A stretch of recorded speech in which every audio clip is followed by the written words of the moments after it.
பிதா சுதன் பரிசுத்தாவியின் பெயராலே ஆமேன்.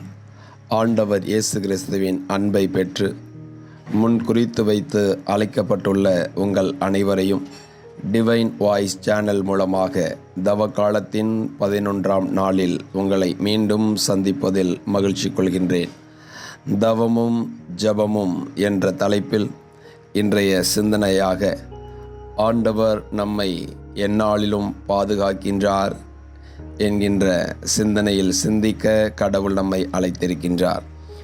எசையாகமம் அதிகாரம் 27 வசனம் 3.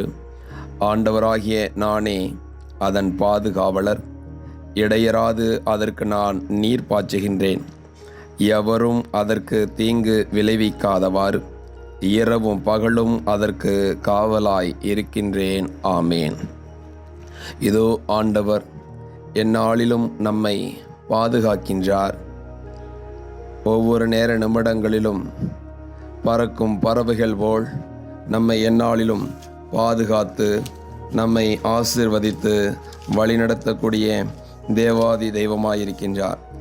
எசாயா 31 வசனம் 5 சொல்கிறது, பறக்கும் பறவைகள் போல் படைகளின் ஆண்டவர் எருசலேமுக்கு பாதுகாப்பாயிருப்பார். அதை பாதுகாத்து விடுவிப்பார், தண்டிக்காமல் தப்பி வைப்பார். ஆமேன். ஒவ்வொரு நேர நிமிடங்களிலும் பறக்கும் பறவைகள் போல் கடவுள் நம்மை பாதுகாத்து எந்நாளிலும் கண்ணின் மணி போல் காத்து நம்மை ஆசீர்வதித்து வழிநடத்துகின்றார்.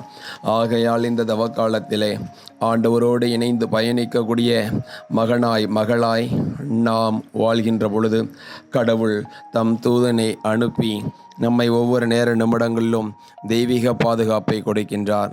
இதைத்தான் விடுதலை பயணம் அதிகாரம் 23 வசனம் 20 சொல்கிறது, வழியில் உன்னை பாதுகாக்கவும் நான் ஏற்பாடு செய்துள்ள இடத்தில் உன்னை கொண்டு சேர்க்கவும் இதோ நான் உனக்கு முன் ஒரு தூதரை அனுப்புகிறேன். ஆமேன்.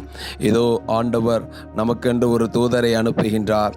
அந்த தூதர் எந்நாளிலும் ஆண்டவருடைய திரு சமூகத்தில் இருக்கின்றார். இதைத்தான் மத்தேயு நற்செய்தி அதிகாரம் 18 பார்க்கின்றோம்.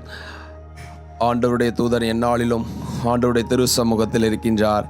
நம்மை எந்நாளிலும் பாதுகாக்கக்கூடியவராய் கண்ணின் மணி போல் நம்மை பாதுகாத்து ஆசீர்வதிக்கின்றவராய் இருக்கின்றார். ஆகையால் ஆண்டவருடைய பாதுகாப்பில் வாழ நம்மையே முழுமையாய் ஒப்பு கொடுப்போம். ஆண்டவர் நம்மை ஆசீர்வதித்து வழிநடத்துவாராக. கண்களை மூடுவோம்.